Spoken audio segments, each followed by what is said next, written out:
मोजाङै सावना लाग्रोदो। सावखांना लाना बेदर दानसिगोन। दा दाउखौ नै दानबाय थादो। बेदर बिबुफोरखौ साफा खालामना लाग्रोदो दाउखौ।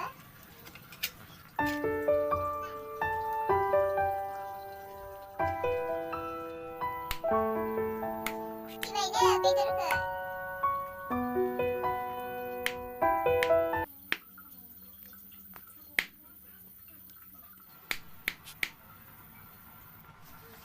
नै खुथिखांजोब्बाय बेदरखौ।